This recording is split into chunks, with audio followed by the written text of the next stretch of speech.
Bonjour, vous allez visionner donc une vidéo qui appartient à un article et qui lui-même appartient à un ensemble, je dirais, d'articles qui ont été regroupés sous forme de cours dans le blog 3-4-5D, le rassemblement.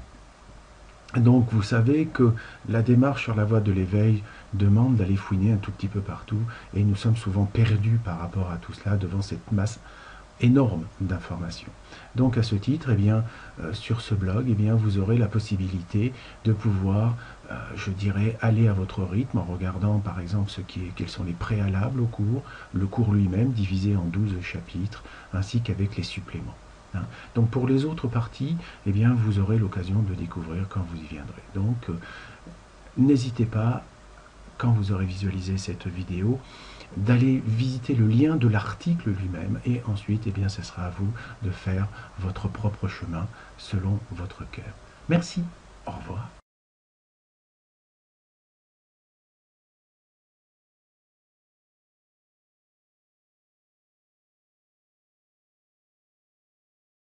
Bonjour, nous voilà repartis pour une nouvelle vidéo et celle-ci va parler de l'aura, de la Merkaba, des véhicules de lumière, ainsi de ce qu'on va appeler l'état quantique, qui est l'état d'intrication. C'est une nouvelle notion que j'aborde aujourd'hui et pour cela il est intéressant que bien sûr vous suiviez avec attention le mécanisme et de l'imbrication de ces différents poupées russes. Voilà, bonne continuation, à tout de suite.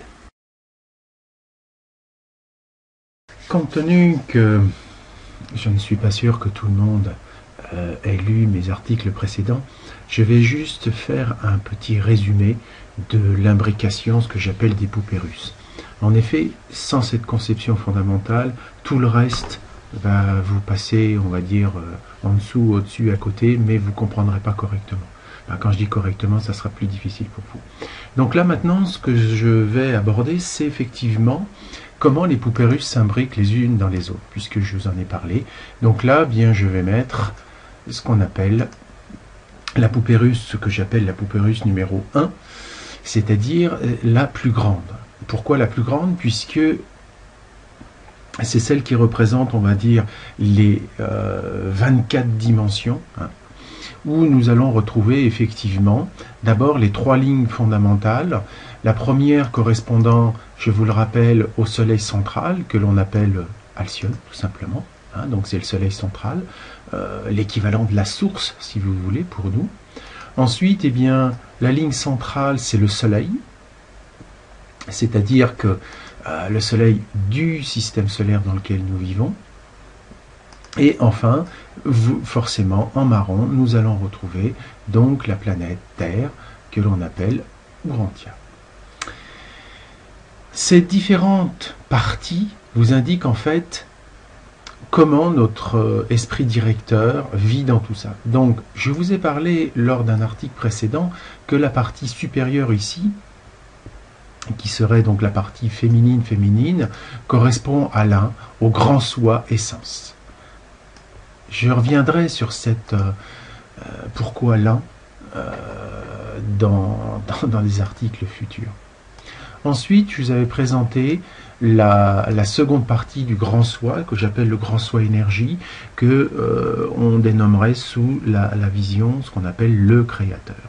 En effet, cette grande vision ici que nous voyons en cercle vert, c'est ni plus ni moins, je vous ai parlé dans un article précédent, ce que l'on appelle la poupée russe numéro 1, c'est-à-dire la vision de l'ascensionné. C'est comment l'ascensionné voit le monde et l'univers.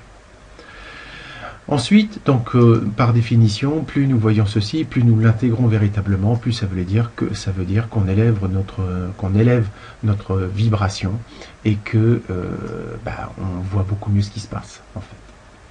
Ensuite, la partie supérieure ici, qu'on appelle le soi supérieur, qui est donc entre le soleil et la terre, je l'ai appelé le double parce que je pense que c'est beaucoup plus facile aux gens de comprendre qu'il y a une partie incarnée que l'on appelle le soi inférieur et qui correspond en fait à ce qu'on appelle le véhicule, c'est-à-dire la matière physique, le corps physique, qui permet en fait à ce fameux double de pouvoir nous parler et donc de pouvoir vivre ce que l'esprit directeur veut que nous vivions, sachant que l'esprit directeur lui-même obéit à ce qu'il y a au-dessus de lui, c'est-à-dire à son propre double.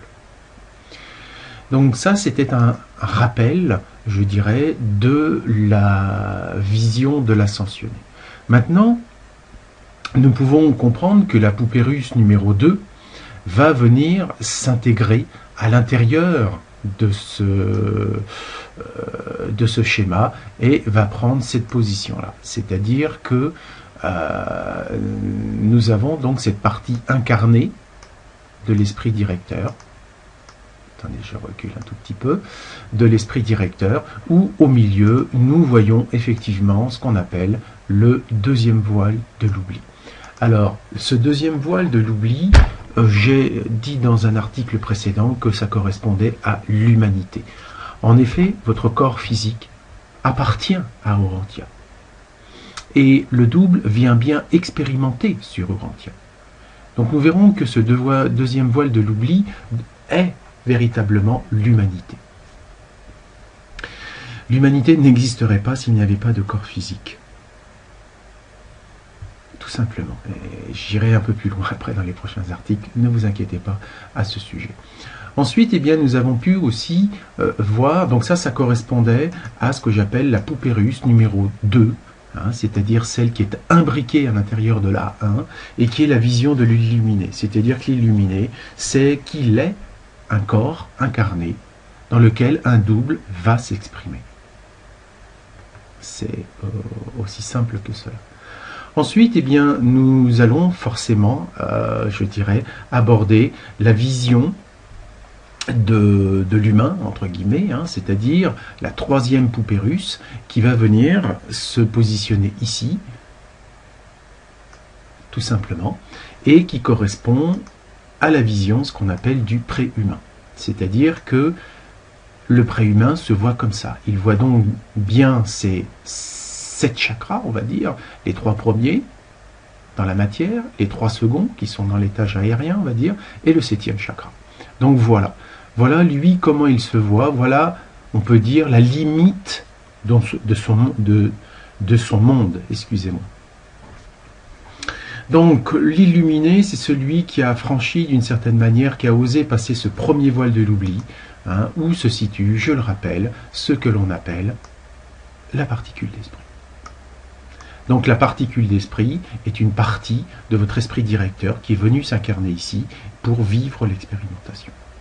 Donc ceci était un rappel concernant l'imbrication des 3 poupées russes. Maintenant, au prochain schéma, nous allons aborder comment physiquement cela se voit, on va dire, en termes d'énergie et de Merkaba. Maintenant, abordons la relation qu'il y a entre, je dirais, chaque poupée russe et ce qu'on appelle la Merkaba ou les véhicules de lumière. En effet, nous parlons tous d'un champ d'énergie qui nous entoure, et il n'est pas toujours facile pour tout le monde de comprendre en fait ce qui se passe physiquement. Donc, dans un premier temps, je vais vous représenter, on va dire, la poupée russe numéro 3, c'est-à-dire celle de l'humain, celle qui est la plus petite et dans laquelle nous sommes incarnés. Donc effectivement, comme vous pouvez le voir, eh bien, nous avons bien nos 7 chakras qui correspondent ici, et où le véhicule de lumière, entre guillemets, va pouvoir se concrétiser, on va dire, grâce au champ d'énergie. Car je vous rappelle que chacun des chakras est en fait une énergie. Ils correspondent aussi à différents corps, mais globalement, on va dire que ces différents champs énergétiques, puisqu'un chakra est ni plus ni moins qu'un carrefour énergétique, c'est un peu l'équivalent comme un trou noir, on peut dire, puisque vous le savez qu'une galaxie ne peut exister que par la coexistence entre, je dirais, 2 aspects de la matière. Donc il y a celle que nous voyons, que nous disons la matière visible, et là il y a la matière dite invisible, et qui en fait est, on va dire d'une certaine manière, l'antimatière. Donc un trou noir est en fait un moteur qui permet à la galaxie de tourner, tout simplement. Donc, il y a un chakra, c'est l'équivalent simplement au niveau du corps humain. Donc, d'une certaine manière, il est comme on va dire, comme une tornade, comme un vortex que nous avons, et qui est situé en fait ni plus ni moins aux endroits stratégiques qui correspondent aux différents corps. Et donc à différentes qualités, à certaines vibrations, et donc aussi à certaines notes de musique, etc. etc. Je ne vais pas revenir dans le détail.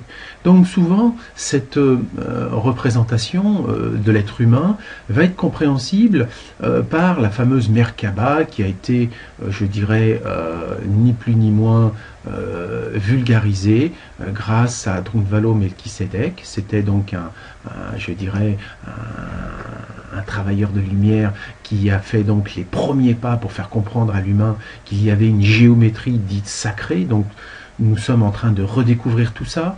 Et la Merkaba, telle que nous la connaissons aujourd'hui, dans d'autres mondes de 3D, correspond à un monde de dualité où il y a effectivement un côté masculin, il y a effectivement un côté féminin. Donc, dans les différents chakras que je vous ai représentés ici, j'aurais mis donc les polarités qui correspondent à un masculin, féminin, masculin, féminin, masculin, féminin, où on retrouve toujours les éternels 3 moteurs. Et ni plus ni moins, on va dire que le tétraèdre, le fameux tétraèdre masculin, va avoir sa base au niveau du 5e chakra, puisque c'est ni plus ni moins ce qui correspondrait à l'esprit qui vient s'incarner dans la matière. Donc à ce niveau-là, le chakra 5, le chakra de la parole, du verbe, est le chakra par définition de la création dans la matière. Ensuite, eh bien, la pointe du tétraèdre est dirigée vers le premier chakra qui correspond en fait à l'élément minéral, c'est-à-dire qu'on est bien dans on va dire dans le bâtiment, quoi. Donc, par définition, l'énergie masculine va avoir 3 fonctions. La première, c'est la co-création, on va dire, ici, au niveau de la pensée, du moteur du ciel. Elle passera par le 3e chakra, qui est celui, je dirais, du mental, de celui qui va être capable de faire les plans d'architecte, on va dire, qui va rendre concret une idée de maison.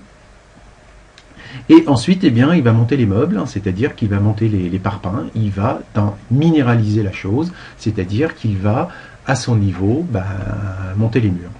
Voilà.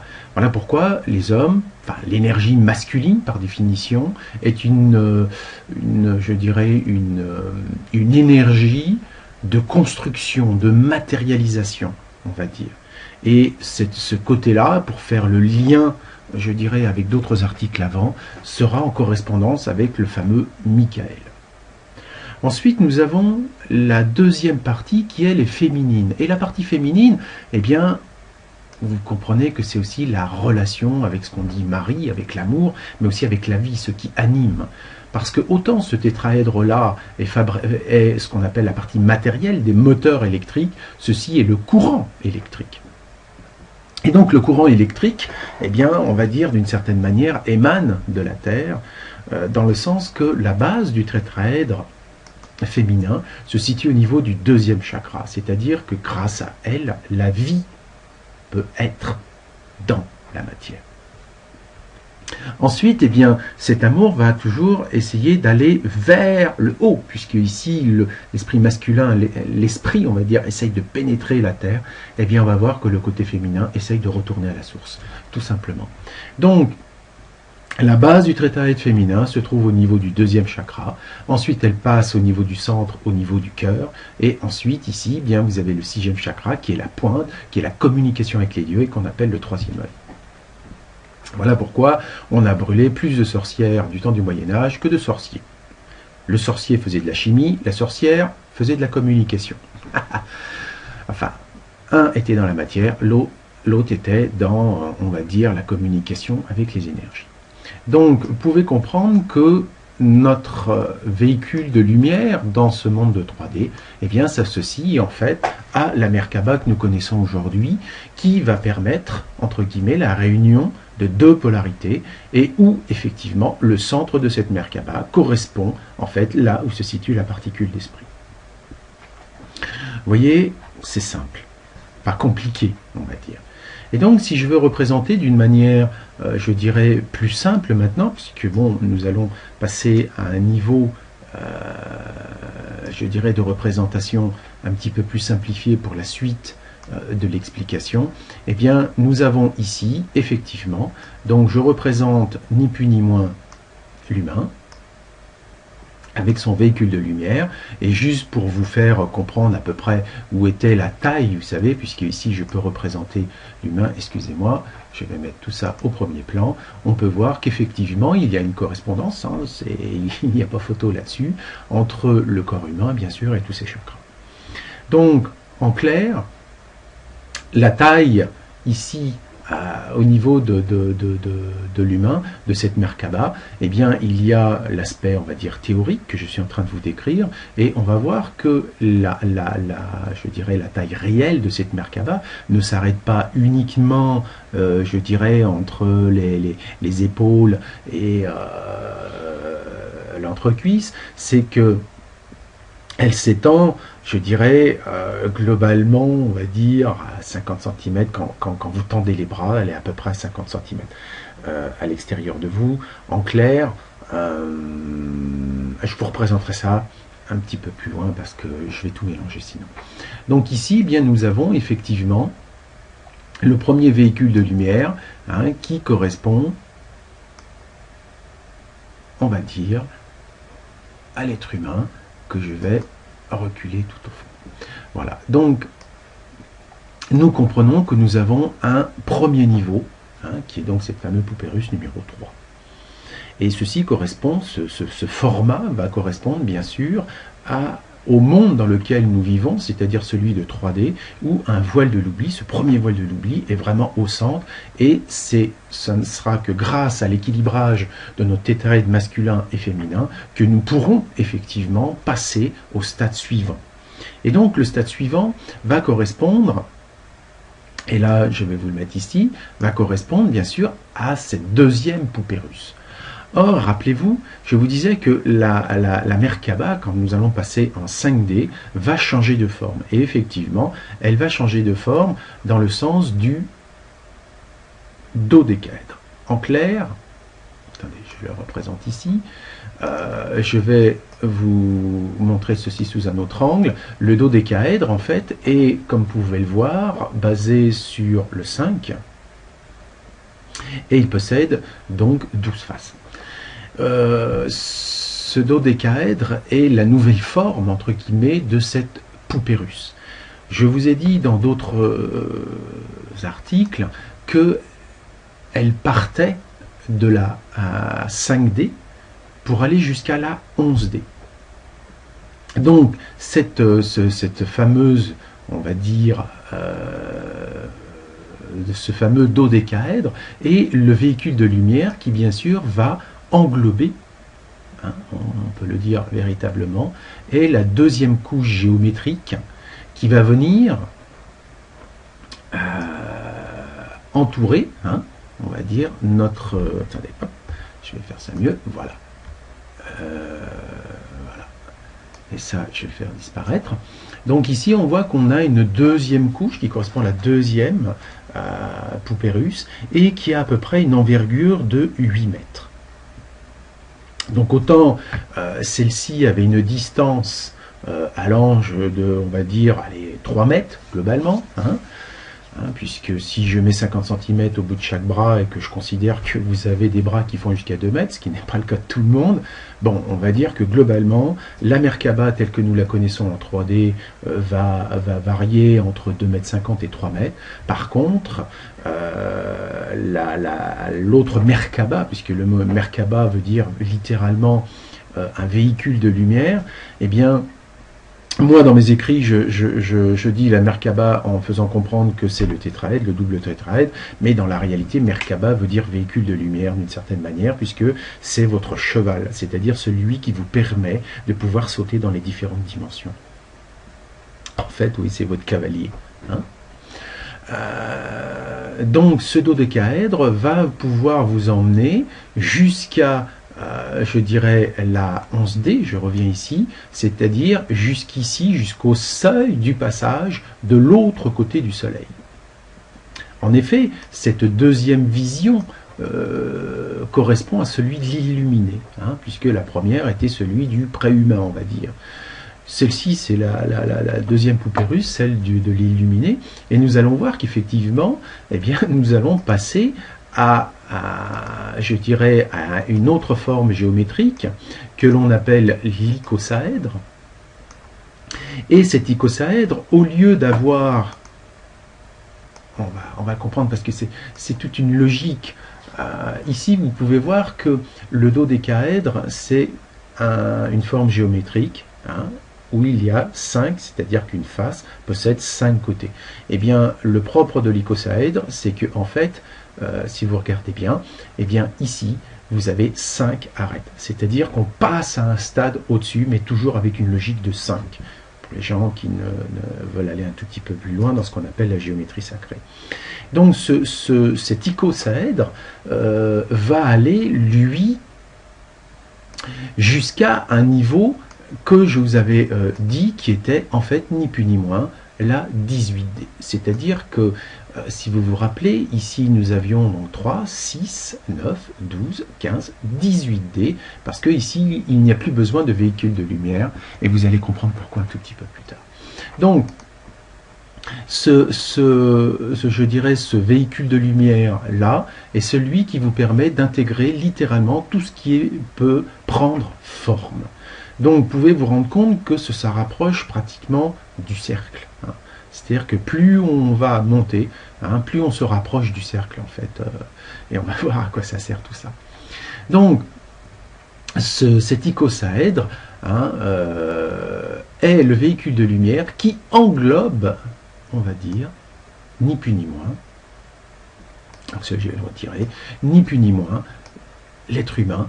Et on va voir que sa taille n'est plus véritablement dans le sens, enfin on va dire physique du terme, en parlant en mètres ou tout ça, parce que à ce niveau-là, c'est un voyage, on va dire, dimensionnel. Je vous rappelle que la poupée russe, numéro 1, est une structure basée sur les 24 dimensions. Alors que la structure de la deuxième poupée russe, c'est la structure qui est basée sur le 12. Alors que celle de l'humain est basée, on va dire, globalement sur le 7. Donc, nous ne parlons pas de la même chose, mais on voit que ce sont simplement des cercles concentriques avec des formes géométriques qui vont évoluer à fur et à mesure que nous allons être capables de pouvoir passer ce qu'on appelle les différents voiles de l'oubli. Voilà ce que je voulais vous dire.